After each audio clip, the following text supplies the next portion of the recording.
Welcome to our new video, and today I'm going to show you how you can seamlessly integrate Notion with Salesforce application so that you can automate your sales workflows. And today I'm going to show you how you can create a contact in Salesforce application automatically just by creating an item in Notion's database.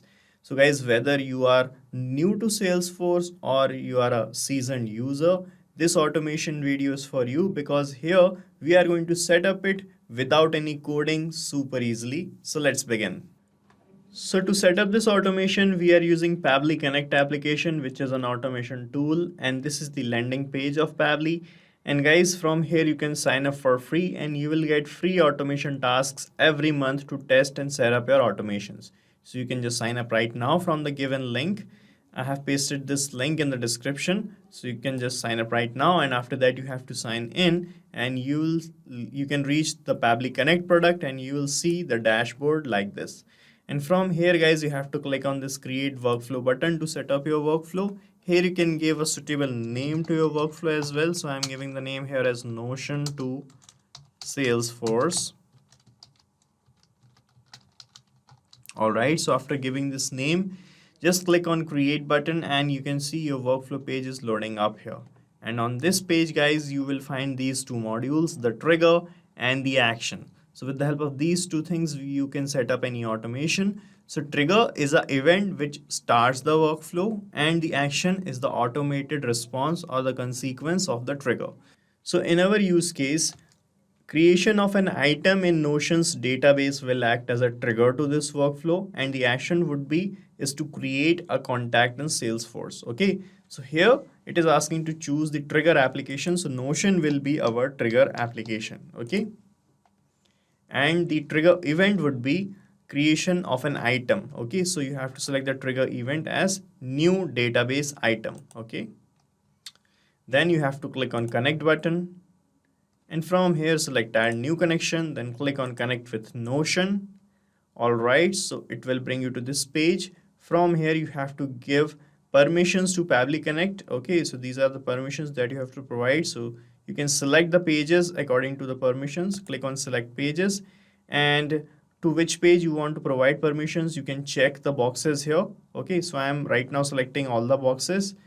You can select individual boxes as well. After that, click on allow access and you will be connected with Notion's database. Okay, right, so we are now connected, and here you can see it is showing every 8 hours. So this trigger is polling based. That means it is going to check for new items in every 8 hours, and in every 8 hours it is going to fetch the data of all the items and create contacts for you. Okay guys, so this is my Notion application, and here is a page in which I'm having the details of my subscribers. Okay, so this is a database named as subscribers, and here I'm going to add the details like the name, email number, phone number, and the date. And after that we are going to capture the details of this person here in this response section. So first of all, select the subscriber side. Select the database ID. So database ID is this subscribers. Okay, and here let me add the details of any demo person. Okay, here let me fill in the email address.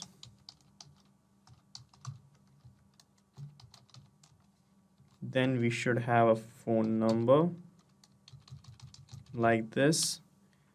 Then we should enter a date as well.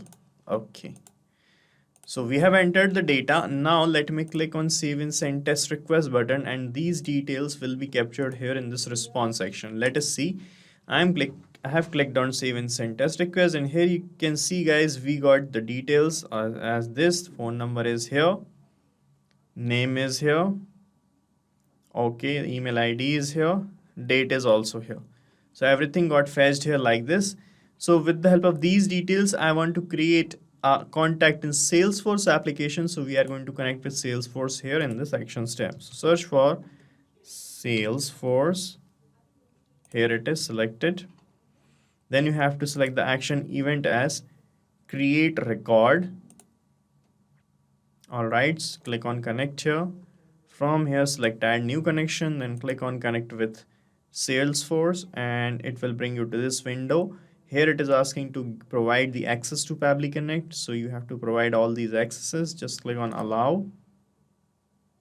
All right, and you can see we are getting connected. Okay, so we are now connected, and here it is asking for the Salesforce object. So you have to select the Salesforce object in which a new record you want to create. So I want to create a record here.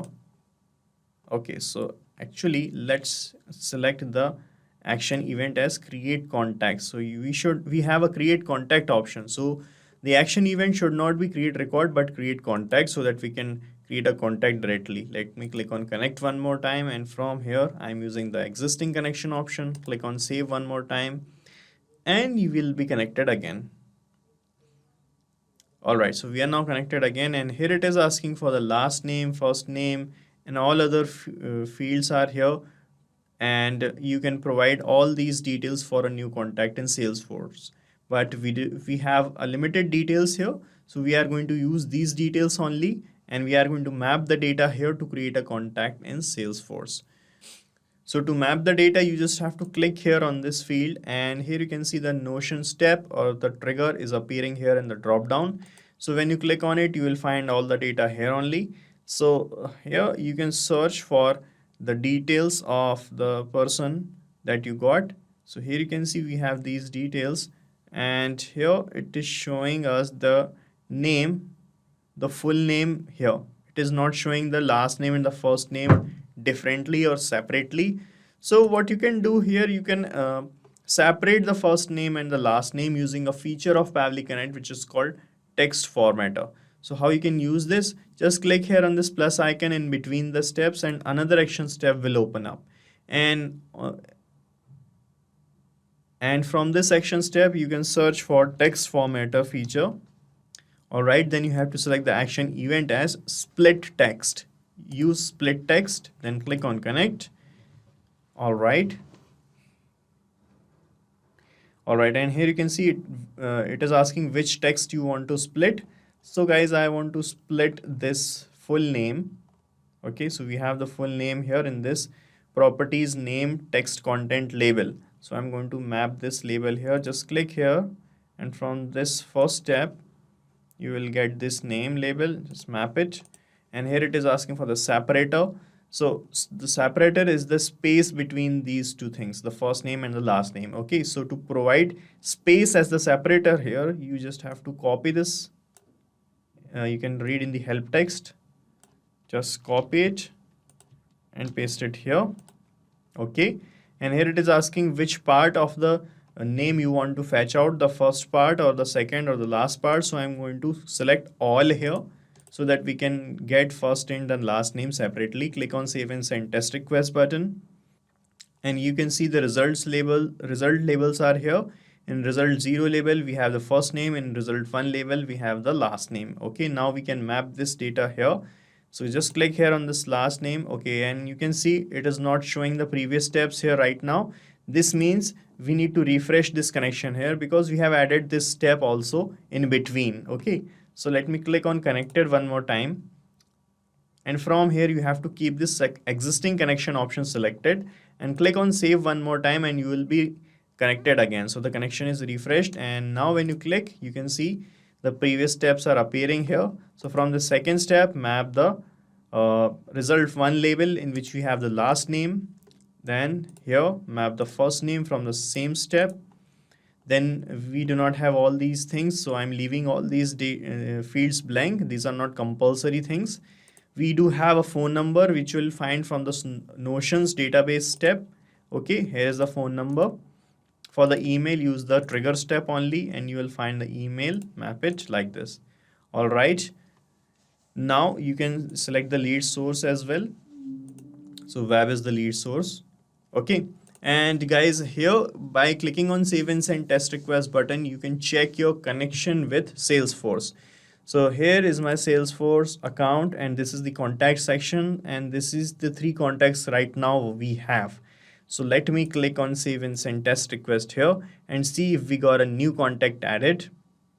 Okay, so this is the response we have received. It is showing us success. Let us check in Salesforce. So I've refreshed the page here, and you can see we got the fourth contact also named as demo person. Okay, so this is how it is going to work, guys. So we are done setting up this automation, and you have to set up it only once. After that, you don't have to do anything manually in this workflow. After that, whenever you are going to add a new item in Notion's database, a contact will be created in Salesforce automatically, and this workflow is going to run in the background. You do not even have to open this application. Okay, and guys, if you want to use this workflow, you can use it, as I'm going to paste the link of this workflow in the description, and you can clone it in your own free Pabbly Connect account and start using this automation instantly. Guys, thank you so much for watching our video, and please let us know how our automation ideas are helping you in the comment section. And if you have any queries related to this application, please ask your queries from this forum link, and do check the pricing of this application from this link. And guys, we are open to ideas. If you want us that we should make videos on other aspects of your business, please do let us know in the comment section. And if you like our work, please subscribe to our channel.